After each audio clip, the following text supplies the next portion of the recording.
I knew my sister hated me, but I didn't know how far she'd go until she slid a birthday gift across the table and laughed. Oh my god. A DNA test. Maybe this will explain why you're another man's mistake, she said, loud enough for every fork to stop mid-air. Everyone? I swallowed the shame, mailed the kit, and waited. Months later, our family's estate lawyer requested an urgent meeting regarding Grace Ellington. My mother went pale. Naomi stopped smiling. My god, what is happening? And in that moment, I realized something terrifying.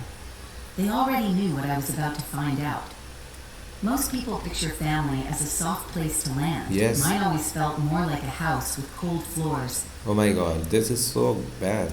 Beautiful from the outside, freezing once you stepped in. Growing up in the Ellington home in Denver, I learned early how to make myself small. I was the quiet child, the one who did her homework without being asked, the one who disappeared into corners so my mother wouldn't sigh and my sister wouldn't sneer. Alright.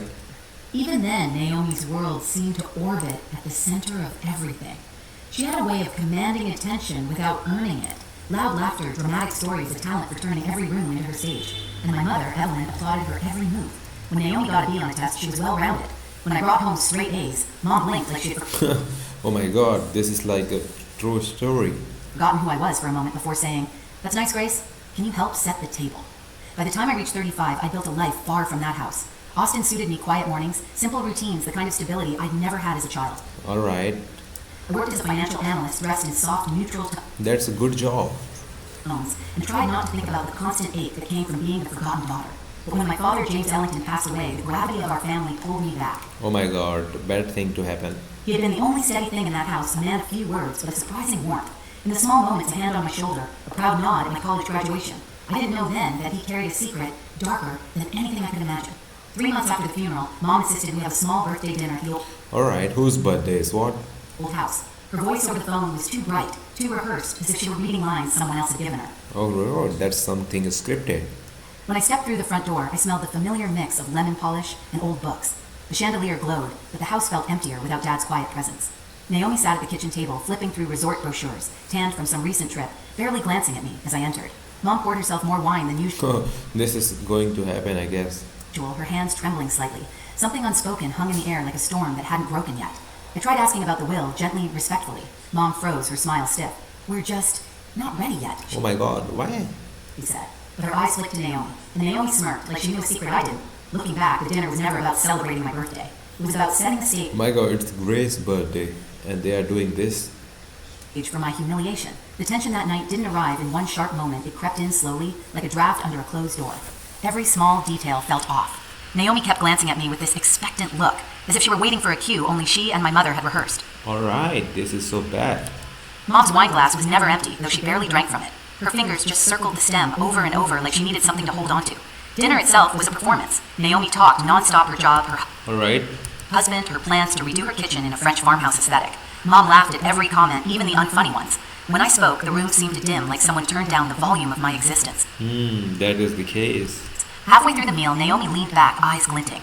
"So, Grace," she said sweetly, "still working at that same firm in Austin." Before I could answer, she jumped back into another story about herself. Oh, alright. It wasn't a question. It was a reminder, your background noise. Still, something else simmered beneath her smug expression. Anticipation. Calculation. When Mom stood to bring out dessert, a small store-bought cake she hadn't even bothered to plate, Alright. What kind of thing is this? Naomi pushed back her chair dramatically. "Actually," she said, reaching for a glossy box wrapped in silver paper, "I brought a birthday gift. Oh my god, here's a birthday gift? Something I think you'll find enlightening." Mom's face drained of color. Naomi. But Naomi ignored her, sliding the box across the table toward me like it contained evidence instead of a present. Oh, what kind of evidence? "Go on," she said, her smile razor thin. "Open it." I peeled back the paper, a strange stillness settling over me. Inside was a DNA testing kit. The What? Is that real? room went silent except for the soft hum of the refrigerator. My god, don't say that now. Oh my god.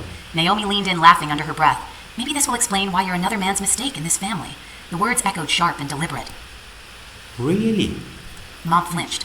I saw it. But she said nothing.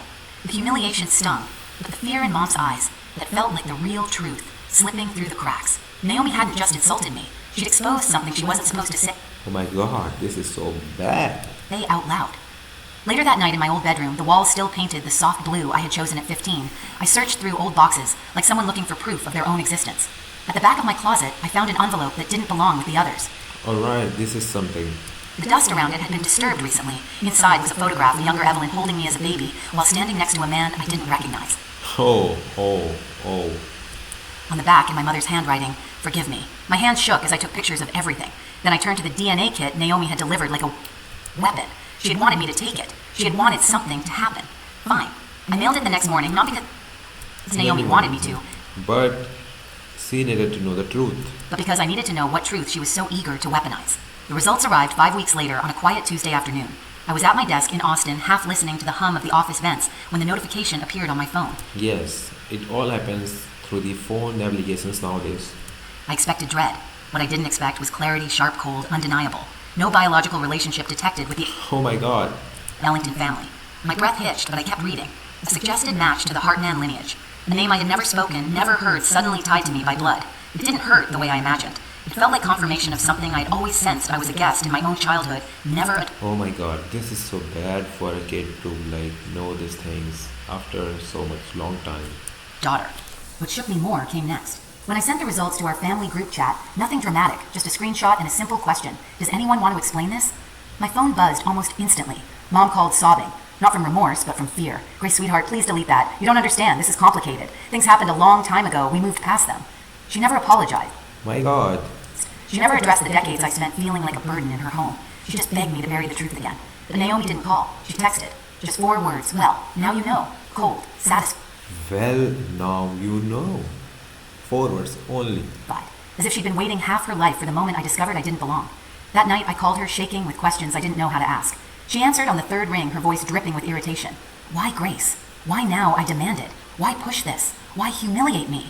She laughed softly, a sound that hit like ice. Because I've kept this family secret for 20 years. So what? Because Mom owed me. Because you've played victim long enough.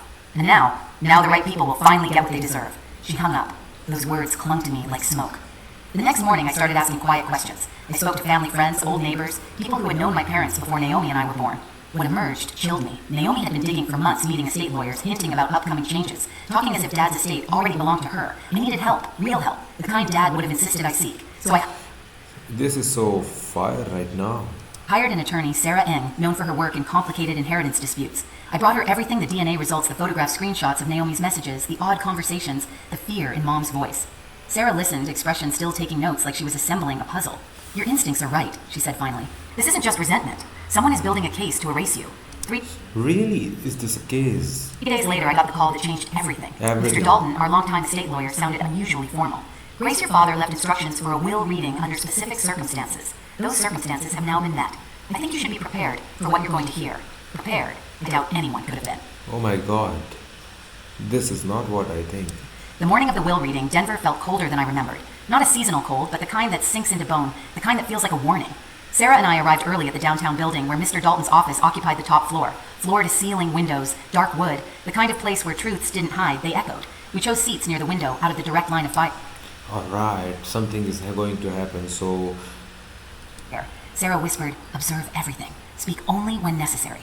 Her calm steadiness eased the tightness in my chest. Mom arrived next. She looked exhausted, like she hadn't slept in days. Her hair was hastily pinned back, and she clutched her purse with both hands as though it were the only thing keeping her upright. She didn't greet me, didn't even meet my eyes. She sank into a chair at the far end of the table, staring at the polished surface. Why does not have courage to see on her baby's eyes? As though it might swallow her whole. Then Naomi entered. Her heels clicked sharply against the marble floor, each step carrying a smug confidence that bordered on theatrical. She wore an expensive suit, cream-colored, perfectly tailored, and heavy makeup that made her look sharper, harder. And of course, she brought her own attorney, a man I recognized from billboards. Billboards? Alright, this much money? Boasting about aggressive estate litigation. Naomi gave me a slow smile, one corner lifted higher than the other. Grace, she said, as if greeting someone irrelevant. But her eyes gleamed with expectation. She believed she had already won. Mr. Dalton entered last, carrying a thick folder. He moved with the deliberate calm of someone who understood the weight of what he was about to unleash. When he reached the head of the table, he rested a hand on the folder and looked at each of us one by one. Before we begin, he said, I want to note that James Ellington left explicit instructions for how this reading should proceed. Alright, there are instructions as well. He anticipated complications. Everything I am about to share was prepared with full knowledge of circumstances that some of you may find surprising. Naomi shifted her smirk, faltering. Dalton opened the folder and began reading the will. I, James Robert Ellington, declare this my final will and testament. Alright, this is the moment, guys. Keep your seatbelts on. I leave 70% of my estate, including the family home investment accounts and assets, to my daughter, Grace Ellington. What? What is this? Really? 70% of everything?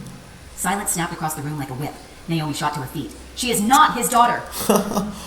She shouted. We have DNA proof. She has no legal. Dalton held up a hand. Please sit. There is more. Reluctantly she did, though her jaw clenched so tightly I thought she might crack a tooth. Dalton continued reading. Alright. I have known since Grace was 2 years old that she is not my biological child. Alright. I chose to raise her anyway. I choose to leave her my legacy because she alone has proven worthy of it. Alright, she is worthy of it, yes. This decision requires no further validation. Naomi's complexion drained to a pasty gray. Mom closed her eyes, pain tightening her features. But Dalton wasn't finished. 8 months before his death, Mr. Ellington hired a private investigator to document any attempts to manipulate or interfere with his estate. Oh, alright, private detective. 8. The investigator gathered substantial evidence. He placed a stack of documents on the table. Payments, withdrawals, bills, and meeting logs demonstrating Naomi Ellington's efforts to pressure her father into altering his will, including unauthorized withdrawals totaling $50,000 $50,000. Oh my god. during his illness. Naomi's attorney stiffened. We weren't informed Dalton cut him off. You were not required to be. Additionally, the investigation documented consultations with 3 estate lawyers, conversations about upcoming changes to the family inheritance, and the purchase of a DNA test mailed to Naomi's home address and gift wrapped. Naomi's eyes widened. That's ridiculous, Yes. she said, voice shaking. That was a joke. Dalton set down the final document, a handwritten note in my father's unmistakable script. Mr. Ellington requested that I read this aloud. Aloud, oh my god. What are your thoughts? Comment down. He unfolded the page. Naomi, I know what you've been planning. I watched you try to manipulate your mother. I hoped you would choose differently. These consequences are your own doing. A sound escaped Naomi's throat. Heart gasp, heart growl. Her attorney leaned toward her. Do not contest this, he whispered harshly. There's a no contest clause. You will lose everything. But Naomi was spiraling. Oh my god. This is fraud, she spat. Grace manipulated him. She tricked a dying man, Sarah stood. Her voice was quiet but powerful. The will explicitly acknowledges Grace's parentage Okay. and documents Mr. Ellington's reasoning. Any contest would be frivolous and trigger the no contest clause, including repayment of outstanding loans, approximately $200,000. 200,000. Oh my god. Naomi's face twisted. That's not a loan. He gave me that money. Oh my god. That's a loan, he said. Not according to the estate records, Dalton replied calmly. Mom finally spoke, her voice a fragile whisper. Naomi, stop. Oh my god. But Naomi couldn't. Years of entitlement, bitterness, and fear collided all at once. This should be mine, she hissed. All of it. I'm the real daughter. I'm the one who stayed. I stood slowly, my voice steady. You didn't stay, Naomi. You Oh, alright. Yes. True. controlled. You threatened. You built your life on secrets you never earned. She turned toward me, wild-eyed. You don't deserve, Grace, Dalton said gently. There is something else your father left. He opened a smaller envelope addressed to me. Alright. Inside was a short letter. Grace, you spent your life believing you were invisible. You were not. I saw your strength. Yes, this is why Grace went to Austin to do the job financial analyst on a firm. Your kindness, your integrity. You were my daughter, not by blood, but by choice. But by and I leave you choice. my legacy with absolute certainty that Yes. Yes, yes. you will honor it. My vision blurred. When I looked up, Naomi finally understood.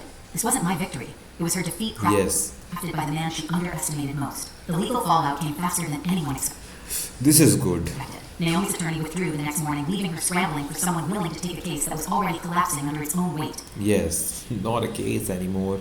When she attempted to contest the will anyway, the judge dismissed it within minutes. The no contest clause was airtight, the evidence overwhelming. Her inheritance vanished. The loan she'd taken from Dad, $200,000, converted into personal debt, owed back to the estate. Yes. And the $50,000 in unauthorized withdrawals. This is loan. Everything is loan. She was given 1 year to repay it or face further legal action.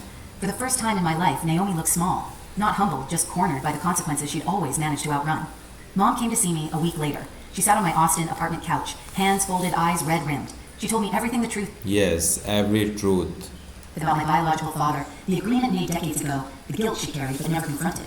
I listened, but I didn't reach for her. Some wounds require distance, not closeness. I want to make things right, Yes. he whispered. I believe you, I Yes, yes. Do make everything right. said. But making things right starts with letting me live without carrying your secrets. In the months that followed, I stepped back from Denver entirely. I managed the estate with Sarah's help, Yes. settled accounts, and chose quietly, deliberately, the life I wanted next. It was the first time I made a choice without asking who it might disappoint. Yes, no one to disappoint. This is the win for Grace. I left Denver behind and built a quieter life in Oregon, where the lies couldn't reach me anymore. Some endings aren't loud. They're choosing peace over pain. And if you've ever been the overlooked one, know this: you deserve better than the people who failed to see you. Yes. Share your story below and subscribe for the next one. Thank you for watching, guys. Subscribe and share your story. Have any similarities?